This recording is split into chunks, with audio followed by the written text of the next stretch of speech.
Jadi bersama dengan kita untuk berbicara lebih lanjut bagaimana peranan salah satu agensi ini dalam merancangkan kembali industri kreatif di negeri Sabah.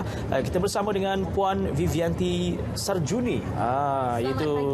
Selamat pagi Puan. Selamat pagi Okey, Puan Vivianti merupakan pengurus besar Sabah Creative Economy and Innovation Centre ataupun singkatannya SINIC. Betul Puan? Betul, SINIC. You got that right. Ya, mungkin untuk permulaan Puan Vivianti, kita tahu bahawa industri kreatif di negeri Sabah ini juga terjejas teruk akibat ialah pandemik COVID-19 dan ini adalah waktunya untuk kita mengangkat kembali apa yang telah hilang ataupun apa yang tidak dapat diteruskan. Jadi sebagai agensi yang berdiri sendiri, Puan Vivianti, bagaimana mungkin boleh kongsikan terdahulu latar belakang SINIC ini dalam membantu meningkatkan industri kreatif di negeri Sabah ini? Baik, Jovi. So, Sabah Creative Economy and Innovation Centre ataupun SINIC adalah sebuah agensi di bawah Kementerian Sains, Teknologi dan Inovasi Sabah ataupun KSTI. So, kami dimandatkan untuk memacu ekonomi negeri melalui 3 teras. Teras kreatif, teras innovation driven entrepreneurship ataupun keusahawanan, dan teras ketiga adalah teras teknologi dan inovasi.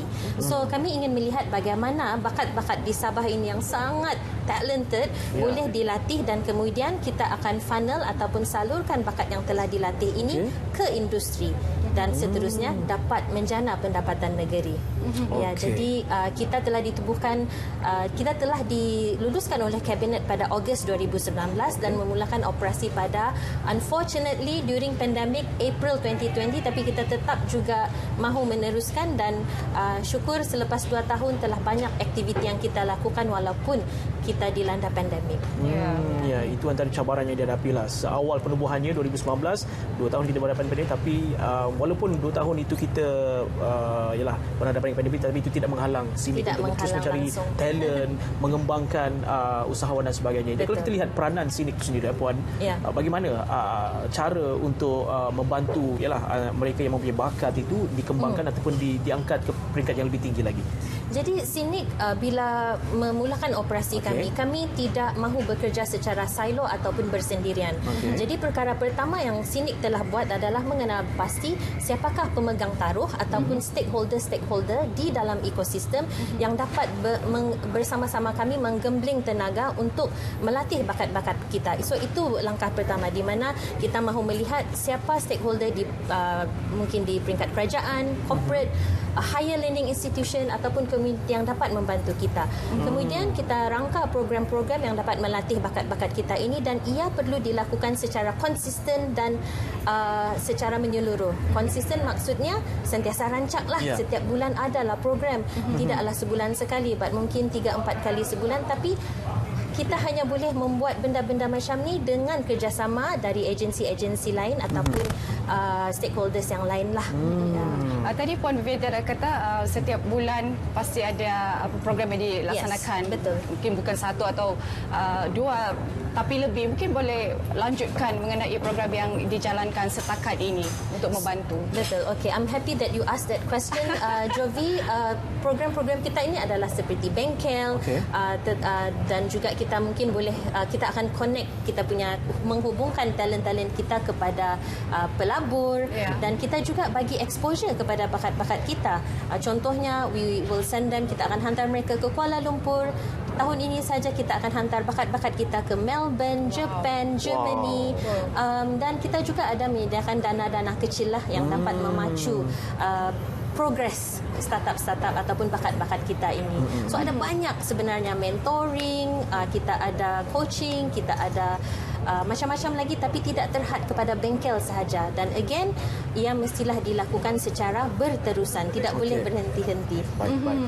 Difahamkan juga Puan, SINIC baru-baru ini baru saja bersama-sama dalam menjayakan ataupun memeterai MOU bersama dengan Perbadanan Pembangunan Teknologi Malaysia, MTDC. Betul. Kalau kita lihat apa yang juga MOU yang dijalinkan ini ataupun dimeterai ini sedikit sebanyak juga adalah satu landasan dengan apa yang kita inginkan, iaitu pelaksanaan revolusi industri 4.0, IR 4.0. Jadi bagaimana SINIC dalam memacu IR 4.0 itu sendiri? You are very right. So perjanjian kita dengan MOU adalah selama dengan MTDC adalah selama setahun dan antara area ataupun bidang kolaborasi yang kami akan bekerjasama adalah melalui membangunkan ekosistem di Sabah dan juga Semenanjung, sebab ekosistem di Semenanjung dan Sabah tidak sama.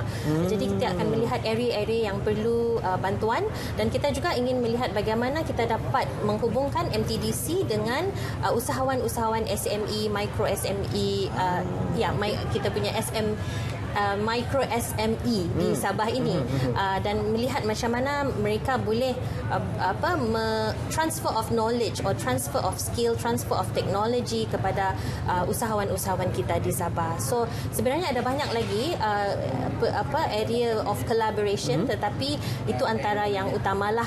Kita akan melihat bagaimana usahawan kita boleh mendapat lebih banyak pelaburan dan dapat memacu perusahaan mereka melalui by adopting technology and innovation into their businesses lah. Dan setakat ini kalau Puan Vivianti boleh kongsikan kepada kita juga bagaimana progressionnya, persefahaman MOU yang ditandatangani macam mana setakat ini? Adakah sudah bergerak bersama? Adakah aktiviti telah dijalankan atau macam mana? I'm very proud to share with you that kita telah pun bekerjasama dengan MTDC dalam program IoT di mana kita telah menajar lebih kurang 10 perusahaan dari Sabah untuk belajar tentang IoT dan seterusnya ada lagi di mana kita akan buat accelerator program di mana kita akan melatih beberapa usahawan kita dari Sabah dalam bidang teknologi selama lebih kurang 3 hingga 6 bulan dan kita mahu memacu perniagaan mereka dengan memberi mereka skill ataupun knowledge in technology and innovation yang dibantu oleh MTDC. Itu dia pastinya satu kerjasama, jalinan kerjasama ini perlu diperkukuhkan lagi untuk satu jangka masa yang panjang Puan Vivianti. Saya lihat ini satu usaha yang sangat baik Puan Vivianti kerana kita di negeri Sabah ini pastinya pelbagai industri kreatif ini tidak termasuk kepada seni, nyanyian, lakonan, tetapi dia merangkumi semuanya. Dan tadi Puan Vivianti ada kata menghantar penggiat-penggiat ini ke arah sesuatu yang lebih tinggi lagi, ke peringkat antarabangsa. Apa sebenarnya selain daripada industri maksudnya seni, muzik, lakonan, apa lagi industri kreatif yang lain yang terlibat? Kita juga ada bidang animasi yang kita champion bersama-sama dengan ekosistem player yang lain. Kita sebenarnya Sinik adalah the first authorized Toon Boom Animation Center di Malaysia. Bukan di bandar besar, tetapi maksud saya bukan di Kuala Lumpur ataupun di bandar besar di Peninsula, but here in Sabah. So we are the first authorized Toon Boom training center yang sekarang ini kita yang berada di center kami di KKIP Tuaran dan insya-Allah akan beroperasi secara sepenuhnya. Sebenarnya sudah pun beroperasi, cuma center tu belum siap lagi dan tapi program-program secara maya telah pun bermula dalam bidang animasi dan kami telah melakukan banyak kolaborasi bersama Astif UMS dan juga penggerak animasi di Sabah ini sendiri. Okey, dengan peluang dan juga apa yang ditawarkan oleh Sinik itu sudah pasti menjadi tarikan dan mereka yang mencari laluan macam mana nak mengembangkan bakat bisnes dan sebagainya, Sinik ada laluannya kan. Jadi macam mana, tapi sebenarnya pada masa sama juga Sinik ingin mewar-warkan dan juga ingin menarik perhatian golongan muda lah, generasi muda untuk datang tampil dan juga berkongsi idea ataupun apa saja kreativiti mereka kepada pihak Sinik. Jadi macam mana kita nak tarik perhatian mereka ni? Okey, di sini juga saya ingin mungkin share sedikit Edwin and Jovi. Di Sabah ini dari Pitas ke KK pun ambil masa setengah hari, betul? Jadi sebelum ini bakat-bakat kita kalau mahu mendapat pendedahan terpaksa pergi Semenanjung, right? So that is why kerana challenges and one of them is the cabaran di dalam mendapatkan latihan lah That is why saya amat gembira apabila Kerajaan Negeri Sabah membuat keputusan untuk mewujudkan Sinik di mana bakat kita tidak perlu lagi ke Semenanjung ataupun ke luar negara kerana mereka sudah ada agensi ataupun satu entiti yang dapat membantu memacu progres mereka di dalam bidang masing-masing. Dan terima kasih saya ucapkan kepada Kerajaan Negeri Sabah, terutama Kementerian Sains, Teknologi dan Inovasi Sabah kerana sentiasa menyokong Sinik dan sentiasa menyokong perkembangan bakat-bakat kita di Sabah ini. Jadi kalau mereka nak tahu lebih lanjut, ada laman sawang ke? Ada, mereka boleh melawat www.sinik.my. Go to our Facebook and Instagram. We are very active on social media dan sentiasa hubungi kami jika memerlukan sebarang bantuan ataupun pendedahan lah.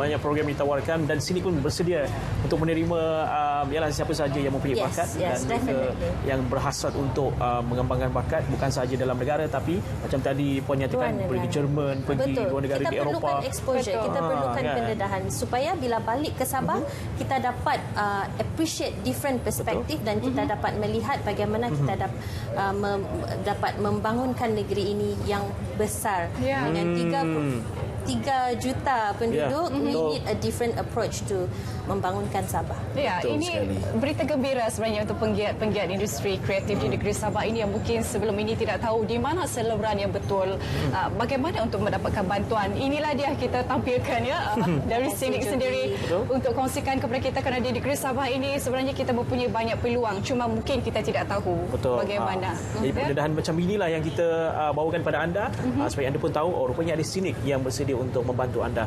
Baik, terima kasih kita ucapkan kepada Puan Vivianti Sarjuni, Pengurus Besar Sabah Kreatif Ekonomi and Innovation Center Sinik, dan kita harapkan agar ia terus juga merupakan salah satu lagi tarikan utama bagi anda yang datang berkunjung ke Kembara Rio. Boleh juga mengetahui lebih lanjut pelbagai bengkel kreatif dan juga pameran agensi ditawarkan di sini.